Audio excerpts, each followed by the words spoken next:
So we're well into the build-up now for the rematch between Fury and Usyk, and obviously we got the face-off revealed on Friday. It was an interesting watch. Tyson Fury at the time saying that he's basically going to do the same thing again that he did in the first fight. That he's not really going to change anything. Again, that could be misdirection on his behalf. I know Spencer Brown, as I said, mentioned that he would come in a bit heavier, and myself and several others have spoke about, even in the run up to, like, even before they actually announced the rematch, before it was officially announced anyway, that Usyk was looking at what he did wrong in the first fight. Tyson Fury not doing that, getting drunk, saying that he won the fight, etc., etc. And myself, I asked the question, as did several others. How physically is Fury going to be in this rematch? Given the fact that we've heard rumors over the years that in camp he's had injuries. It was a really tough fight. He took a beating, especially in round number 9. He got hit with a lot of clean shots against Usyk. It's back-to-back tough camps. How is he going to be physically going into this fight? But crucially, we don't talk that much about what Usyk is going to be like. And I know on the live I did with Dell on Thursday, he mentioned that. And I just seen Joe Stunner did a video, a very good video actually as well.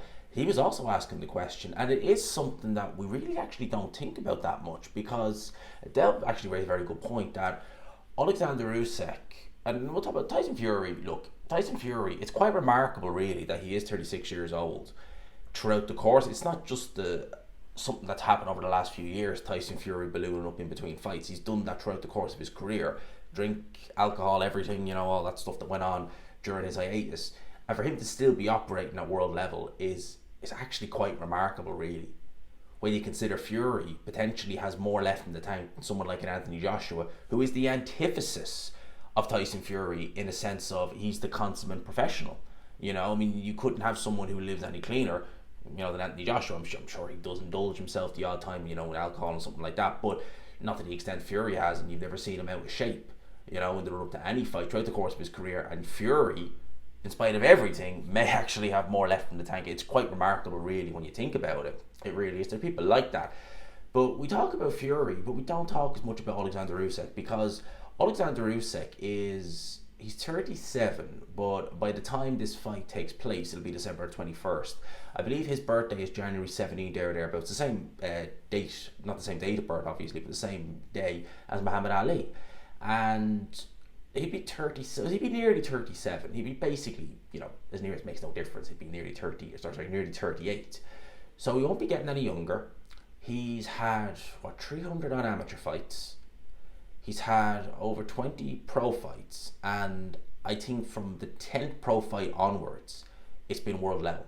We made the exception of Shez Witherspoon. It's been world level fights, because he was I think he was 9-0 when he fought Krzysztof Glowacki. That was back in 2016. He fought Tbilisi Machunia, good fighter, a cruiserweight, very good fighter. Michael Hunter, Marco Huck. I don't know if this is chronological order. I'm trying to keep it that way. Marco Huck, Bradis, Gassiev, Bellew, Witherspoon, Chisora, Joshua, Dubois, Fury. I think, I might not be 100%, I might have missed someone there, but I think that's pretty much it, that's impressive. But surely that's got to be wear and tear on the body. And crucially, at heavyweight, it's a good point. I know Del raised this point. Although Oleksandr Usyk is winning these fights, and you would say that the closest fight he's had is probably between the Fury and the Chisora fight. I would say they're probably about the same. Realistically, I'd say they're probably about the same, but I think the Fury fight altogether was tougher. I think Usyk was more shell-shocked early on with the aggression and the pressure that Chisora was putting on him, but I think he definitely took more damage in the Fury fight, definitely. And again, for an aging fighter, a fighter who, although he's kept himself, very well preserved, Oleksandr Usyk is 37 years old, but, I'm sure internally, if he did an examination on him, he'd probably have the hard everything of a 29-year-old, that sort of way, because he takes good care of himself. He trains, like a madman. It's his life, it's just train, box. That's all he does. But surely that's got to have some wear and tear on the body. And again, a heavyweight, it's not just the fact that, he's going in there against these guys, right, that are way oversizing him. A cruiserweight, he might have been, maybe in some of his fights, he could have been the smaller guy. He could have been fighting someone who was cutting down from 220, maybe he was cutting from 210, I don't know.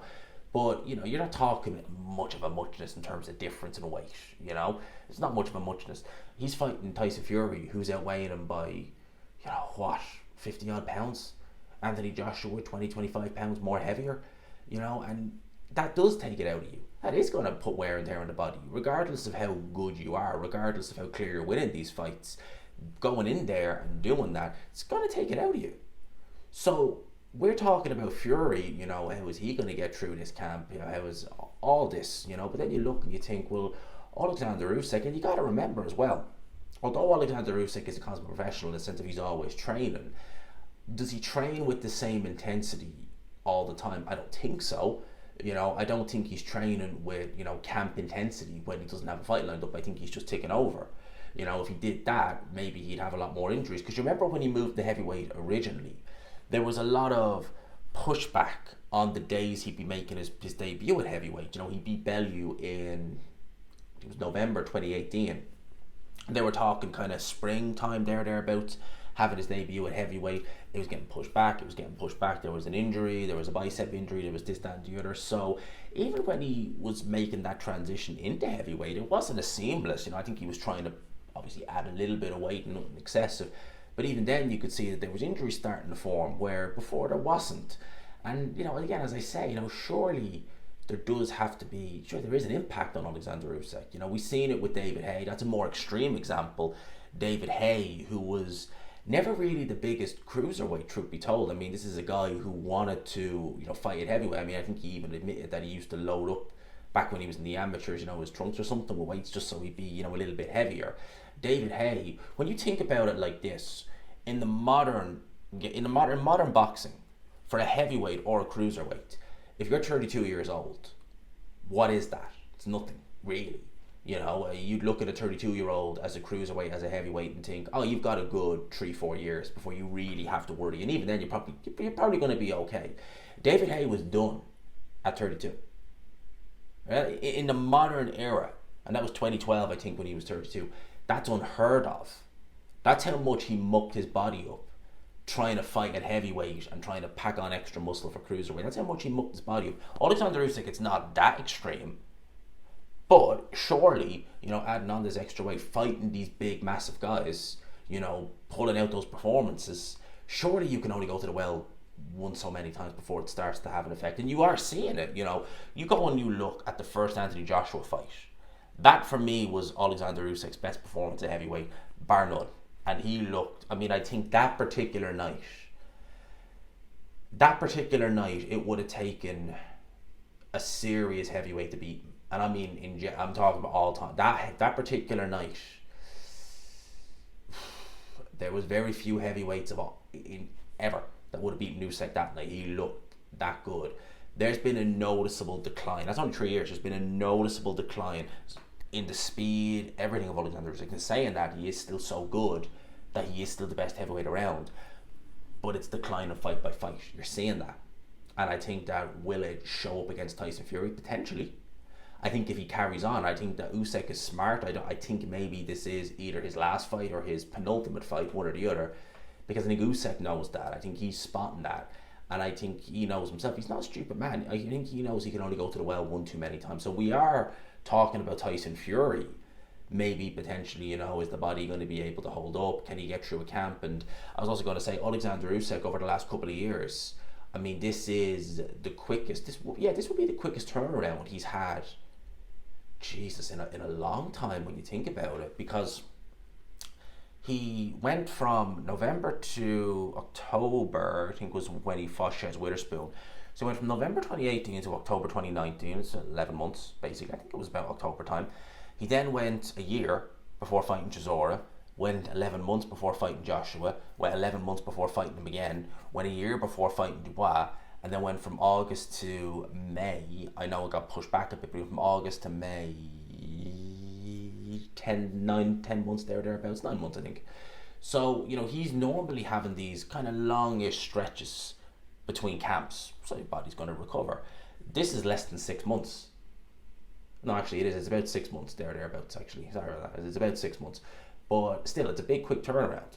So straight back into it. How's Usyk's body going to take? How is his body going to react to all that? It's an interesting one. And that's why I look at this fight with a lot of intrigue, because as good as the first fight was, I think this has the potential to be even better. Not because both guys are going to necessarily improve, because I think both guys are going to have took a lot of damage in that first fight. We could actually see both guys regress equally in this fight, which could make this an even better spectacle. So let me know your thoughts. Again, we talk a lot about Fury, Fury needs to do this, blah, blah, blah, blah, blah. But quite rightly, we don't talk, well, could Usyk rise to that occasion again? It's a good question. Let me know your thoughts in the comments. I hope you enjoyed it, people. Smash the like button if you could. Hit subscribe, of course, if you haven't already. And until next time, I'll leave it there. Peace.